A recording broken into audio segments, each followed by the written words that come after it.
Aujourd'hui, nous allons explorer 9 habitudes qui sabotent votre vie sans que vous vous en rendiez compte. Je vais vous montrer comment identifier et éliminer ces mauvaises habitudes pour que vous puissiez améliorer votre existence le plus rapidement possible. Plus vous devenez conscient de ces habitudes et travaillez à les éliminer, plus vous simplifiez votre vie et ouvrez la voie au progrès. Comme le disait Marc Aurèle, celui qui ne transmet pas la lumière crée sa propre obscurité. Tout sera expliqué de manière claire et directe, en s'appuyant sur les principes pratiques de la philosophie stoïcienne. Prêt pour une véritable transformation? Alors, commençons. La première habitude à éliminer est celle de s'attacher émotionnellement aux choses et aux sentiments. Imaginez votre vie comme une rivière qui coule sans cesse. Lorsque nous nous attachons à des objets, des vices ou des émotions négatives, c'est comme si nous construisions des barrages qui entravent le flux naturel de la vie. Ces barrages engendrent stagnation et souffrance inutile. Pour atteindre la paix et la liberté véritable, nous devons apprendre à nous détacher et permettre à la rivière de la vie de couler librement. Si vous avez dit quelque chose que vous n'auriez pas dû dire dans un moment de colère, succombé à un vice comme la pornographie ou commis une erreur, ne vous torturez pas. La culpabilité et le regret sont des émotions naturelles qui nous aident à reconnaître nos écarts, mais elles ne doivent pas devenir des prisons émotionnelles. Apprendre de nos erreurs est essentiel, mais rester prisonnier de la culpabilité ne nous aide pas à nous améliorer. Au lieu de nous noyer dans les regrets, nous devons utiliser ces moments comme des leçons précieuses et les transformer en sagesse pour éviter de répéter les mêmes erreurs. Il n'est pas mauvais de ressentir ces émotions, elles font partie de notre apprentissage. Cependant, après avoir tiré la leçon, nous devons les laisser partir. Si vous avez déjà vécu une transformation en vous libérant de sentiments qui ne vous servaient plus, partagez votre expérience dans les commentaires. Apprenons ensemble de nos histoires respectives. Lorsque nous nous attachons à ces émotions, nous prolongeons notre souffrance et freinons notre progrès.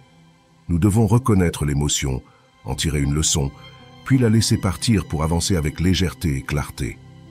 Nous faisons tous des erreurs et connaissons des rechutes, mais nous ne devons pas trop souffrir à cause de cela. Prolonger la souffrance ne nous rend pas meilleurs ni ne corrige nos erreurs. Au lieu de cela, cherchons à grandir avec chaque perte de contrôle, chaque parole mal placée. Grandissez à partir de ces expériences. Voyez chaque faux pas comme une chance de renforcement et de développement personnel. La véritable croissance vient de notre capacité à nous relever après une chute, à apprendre et à nous améliorer continuellement. En nous détachant émotionnellement des choses, nous ouvrons l'espace pour la croissance et la transformation. La vie devient plus légère et fluide, et nous ressentons une liberté intérieure auparavant inaccessible. Rappelez-vous, l'attachement nous emprisonne, mais le détachement nous libère. Le deuxième habitude que vous devez éliminer est la procrastination. La procrastination est une plaie silencieuse qui affecte nos vies, un combat constant entre ce que nous savons devoir faire et la tentation de remettre à demain. Dans ses méditations, Marc Aurèle a écrit « Vous pourriez faire quelque chose de bien aujourd'hui, mais vous choisissez de le faire demain. » Cette réflexion nous confronte à une vérité inéluctable. Nous procrastinons non par manque de temps, mais par peur et insécurité. Nous préférons la fausse sécurité de remettre à plus tard plutôt que de faire face à l'incertitude de prendre des risques. Sénèque, un grand penseur stoïcien, disait « Tous les fous ont en commun qu'ils se préparent toujours à commencer. » Cette préparation sans fin est une excuse pour ne pas agir.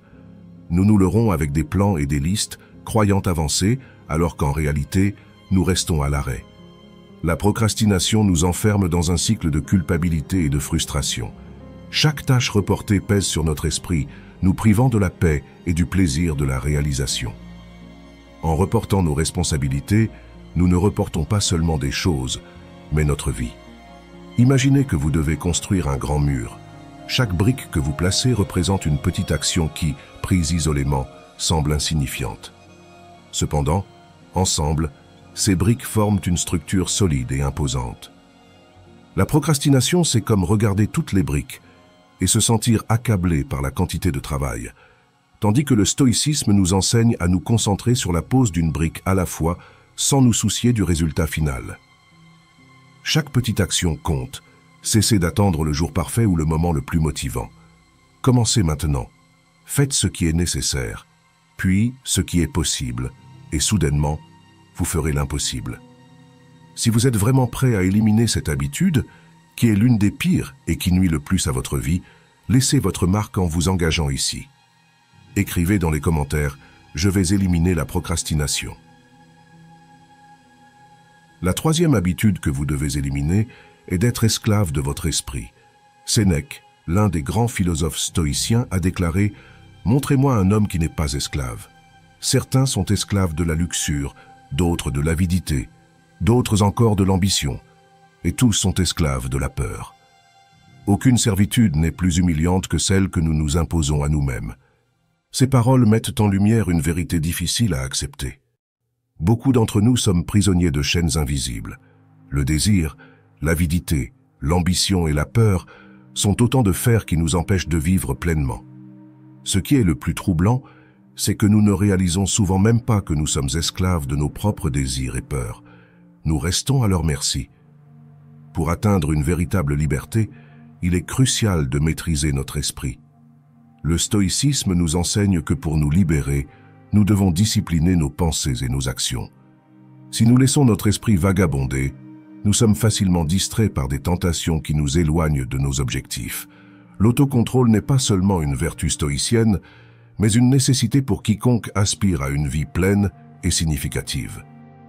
Épictète, un autre grand philosophe stoïcien, a affirmé « Aucun homme n'est libre s'il n'est pas maître de lui-même ».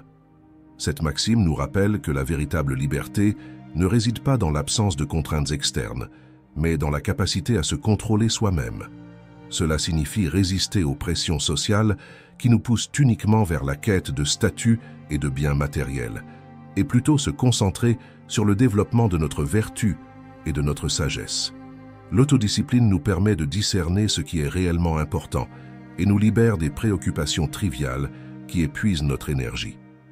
En adoptant la discipline stoïcienne, nous comprenons que la liberté n'est pas un état que l'on atteint simplement, mais un objectif que nous devons conquérir activement. Cela demande un effort constant pour maîtriser nos impulsions et orienter nos actions selon nos valeurs les plus élevées. Ce chemin peut être ardu, mais chaque petite victoire sur nous-mêmes nous renforce et nous rapproche d'une vie réellement autonome. En devenant maîtres de nos désirs, nous éliminons les sources d'angoisse qui nous assujettissaient auparavant. Ces pratiques nous permettent de prendre du recul par rapport à nos pensées et émotions, évitant ainsi d'en être esclaves. Elles nous procurent une vision claire de nos objectifs et nous protègent des agitations émotionnelles, nous aidant à rester sereins face aux défis. Libérez-vous donc des chaînes invisibles que vous avez vous-même forgées. Adoptez la discipline stoïcienne et prenez le contrôle de votre esprit. La véritable liberté est à portée de main, attendant que vous preniez les rênes de votre vie. Souvenez-vous des enseignements de Sénèque et d'Épictète et commencez dès aujourd'hui à cultiver votre liberté personnelle. La quatrième habitude que vous devez éliminer est celle de rendre votre temps mort et improductif. Avez-vous déjà réfléchi à la quantité de temps que vous perdez? Nous perdons des heures, des jours, voire des années à des activités comme les jeux, les commérages et d'autres futilités qui, en plus de n'avoir aucune valeur, diminuent notre capacité mentale. Nous remettons à plus tard nos rêves et laissons la paresse dominer, tombant ainsi dans le cercle vicieux du « demain je commence », croyant à tort que nous aurons plus de temps plus tard. Nous devons prendre conscience que notre temps est limité et extrêmement précieux. Nous ne pouvons pas garantir que nous serons là demain ou que nous aurons la santé ou la capacité de réaliser nos rêves dans le futur. Marc Aurèle nous rappelle que nous pouvons quitter la vie à tout moment. Laissez cela déterminer ce que vous faites, dites et pensez. Savoir cela nous place dans un état d'urgence. Il ne s'agit pas de remplir chaque minute avec une activité, mais d'investir votre temps dans ce qui compte vraiment. La vie n'attend pas.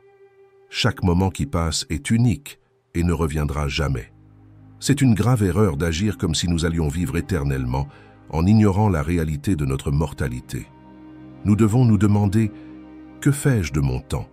Est-ce que je vis vraiment ou est-ce que je me contente d'exister ?» Pour commencer à changer votre réalité, il est essentiel d'adopter une nouvelle mentalité. Imaginez un bocal en verre rempli de grosses pierres, de petites pierres et de sable. Les grosses pierres symbolisent vos priorités les plus importantes, les petites pierres représentent des tâches secondaires, et le sable correspond aux activités triviales et aux distractions. Si vous remplissez d'abord le bocal avec du sable, il n'y aura plus de place pour les grosses pierres. De la même manière, si vous remplissez vos journées avec des activités insignifiantes, vos priorités seront négligées, et bien que vous vous sentiez occupé, à la fin de la journée, même fatigué, vous vous sentirez inutile et improductif. Réfléchissez maintenant à votre propre bocal de temps. Comment le remplissez-vous? Voici un exercice simple. Notez tout ce que vous faites au cours d'une journée typique et classez chaque activité comme une grosse pierre, une petite pierre ou du sable. À la fin de la journée, voyez combien de temps vous avez consacré à chaque type d'activité. Cet exercice d'auto-évaluation peut révéler comment vous utilisez réellement votre temps. À partir d'aujourd'hui, engagez-vous à arrêter de perdre votre temps avec du sable et commencez à vous concentrer sur les grosses pierres de votre vie. Valorisez chaque moment comme s'il était le dernier. Ne remettez pas à plus tard vos rêves et ne laissez pas la paresse voler votre potentiel. Après tout, comme le soulignait sagement Sénèque, le temps n'est pas court, mais il est souvent mal utilisé. Partagez vos stratégies pour optimiser votre temps, comme établir des horaires spécifiques pour passer du temps avec la famille sans téléphone portable ou limiter le temps passé sur les réseaux sociaux, par exemple. 5e point que vous devez éliminer. Le refus de changer et de fermer les portes aux possibilités. La peur du changement est souvent liée à notre désir de contrôle. Nous recherchons prévisibilité et sécurité, mais le contrôle total est une illusion.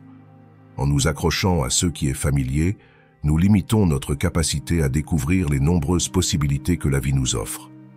Le changement, bien qu'incertain, ouvre la voie à de nouvelles expériences et opportunités.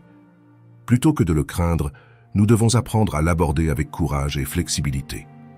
Adopter une attitude stoïque face au changement signifie se concentrer sur ce que nous pouvons contrôler, nos réactions et nos attitudes. Nous ne pouvons pas éviter les changements, mais nous pouvons choisir comment y réagir.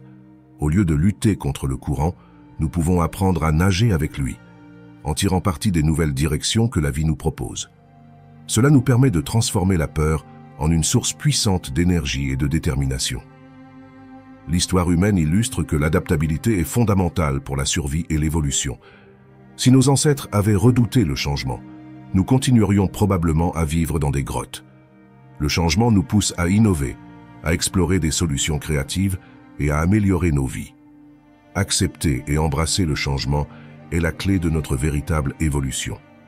Accepter le changement ne signifie pas rejeter le passé ou rechercher le nouveau sans raison.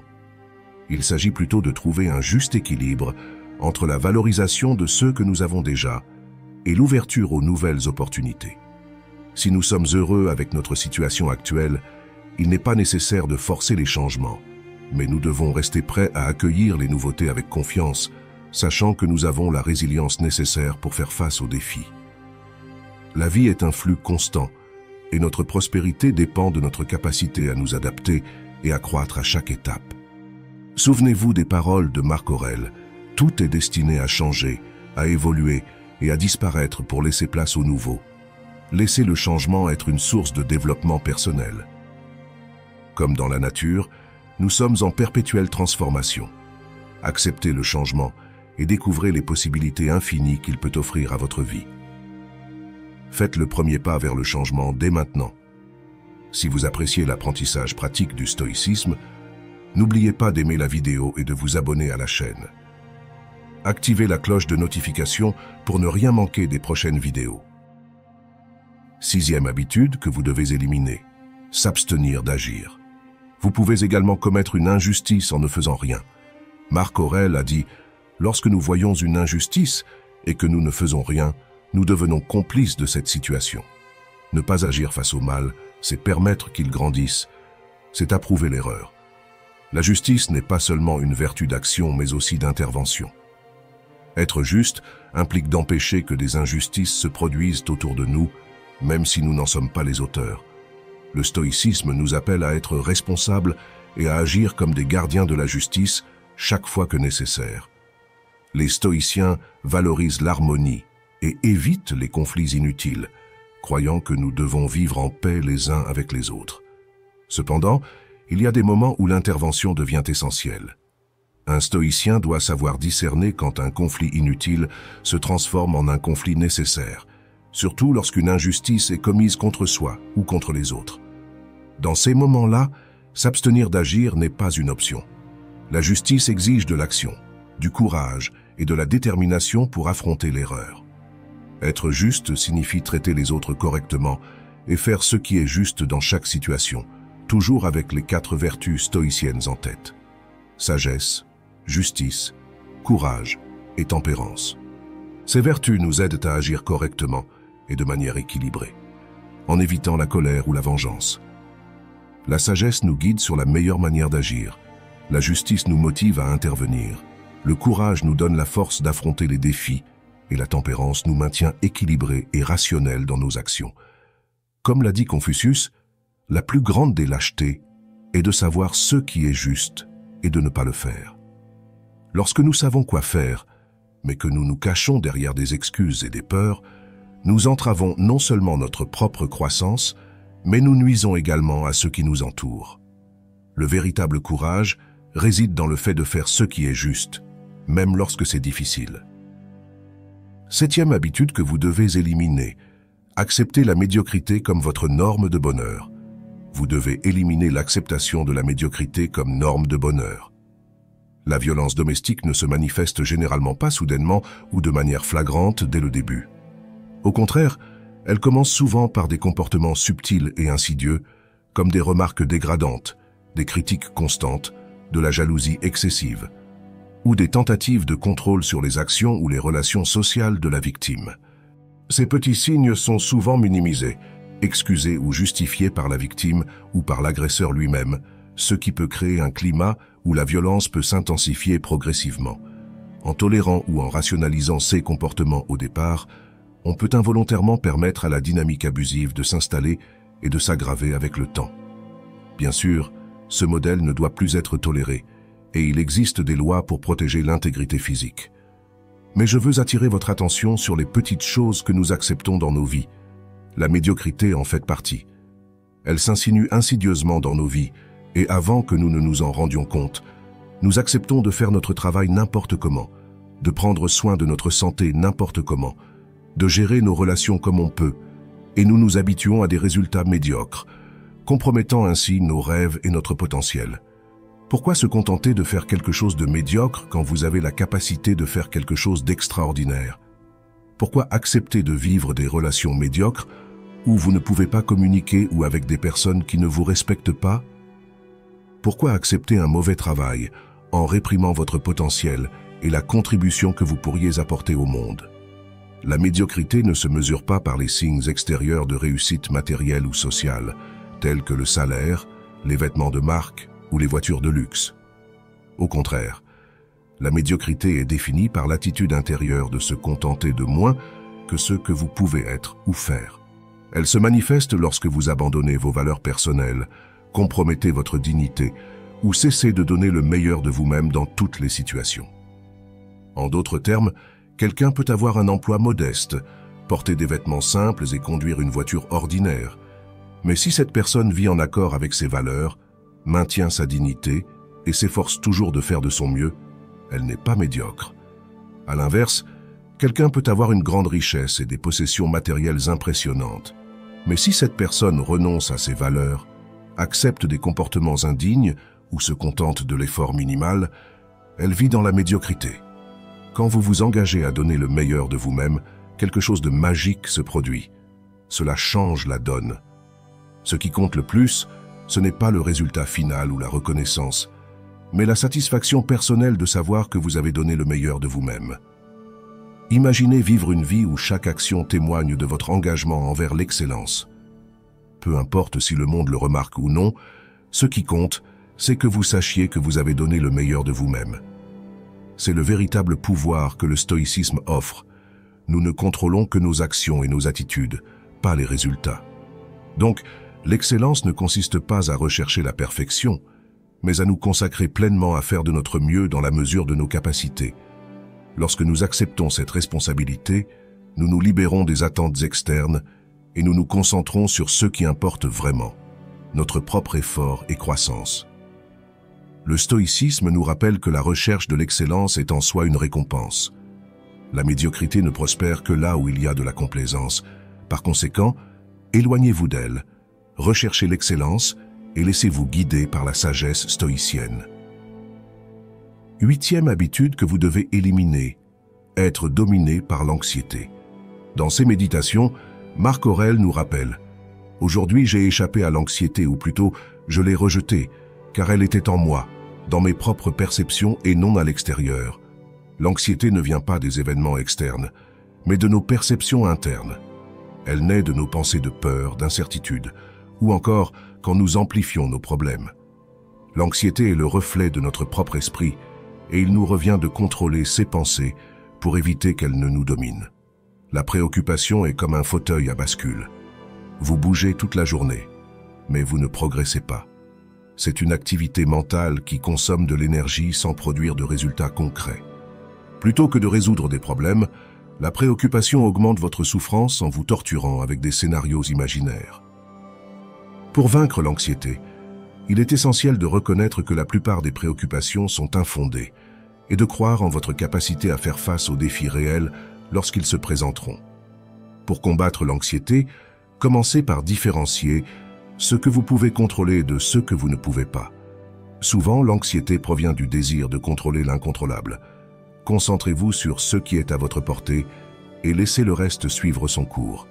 Imaginez le pire scénario possible et demandez-vous « Pourrais-je y faire face ?» La plupart du temps, vous réaliserez que vous avez déjà surmonté des situations pires et que vous avez les outils nécessaires pour affronter ce qui vient. Réfléchissez aux habitudes qui alimentent votre anxiété. Y en a-t-il une que vous aimeriez éliminer? Déclarez votre intention de changer dans les commentaires et inspirez d'autres personnes à faire de même. 9e habitude que vous devez éliminer. La recherche de la reconnaissance et de l'approbation. Si vous vivez préoccupé par ce que les autres pensent, vous êtes un prisonnier. Épictète a dit « Lorsque vous attendez que les autres vous félicitent ou vous remercient pour tout, ce que vous faites, vous leur donnez votre pouvoir. Vous ne contrôlez pas ce que les autres pensent ou ressentent. La seule chose que vous contrôlez, ce sont vos propres actions et réactions. » Le philosophe stoïque Épictète a enseigné que nous devons nous concentrer sur ce qui est sous notre contrôle, et l'opinion des autres n'en fait pas partie. Imaginez une personne courant sur un tapis de course, transpirant à grosses gouttes, donnant son maximum mais sans avancer d'un pouce.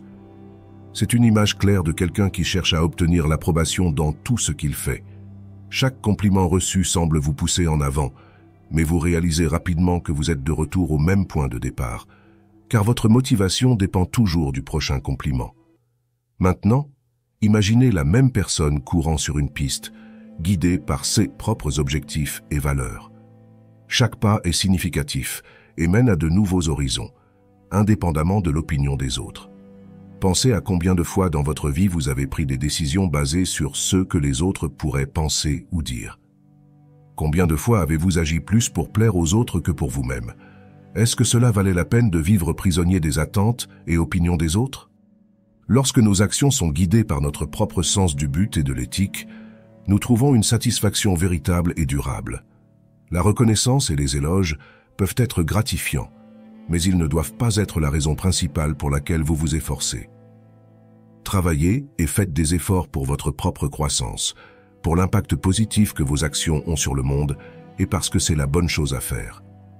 Le stoïcisme nous rappelle que le but d'une action est l'action elle-même et non la reconnaissance qui pourrait en découler. Lorsque nous intériorisons cette vérité, nous devenons plus résilients et autonomes. Comprendre cela nous permet de ressentir une satisfaction profonde et authentique, indépendamment de ce que les autres pensent ou disent. Lorsque nous cessons de chercher constamment l'approbation externe, nous devenons plus authentiques et alignés avec nos véritables désirs et valeurs. Cette autosuffisance émotionnelle est l'un des plus grands cadeaux que nous puissions nous offrir. Concentrez-vous à donner le meilleur de vous-même dans tout ce que vous faites, non pas pour être reconnu, mais parce que vous connaissez votre valeur et croyez en ce que vous faites. L'approbation la plus importante est la vôtre, et elle vient lorsque vous savez au fond de votre cœur que vous vivez selon vos principes et que vous donnez le meilleur de vous-même. Il existe une histoire bien connue sur une conversation entre un garçon et son grand-père.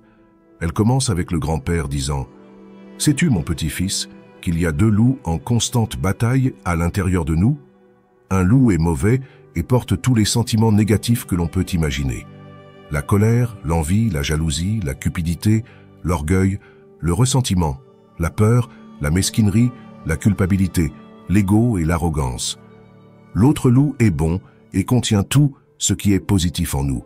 La bonté, l'amour, l'espoir, la générosité, la joie, la paix, la foi et la vérité. Et lequel des deux loups est le plus fort? Lequel gagne la bataille? Demanda curieusement le petit-fils. Celui que tu choisis de nourrir, répondit le grand-père.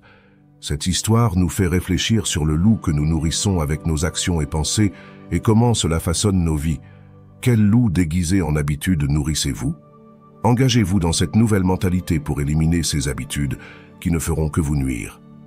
Transformons nos vies un jour à la fois en commençant dès aujourd'hui. Merci d'avoir regardé cette vidéo.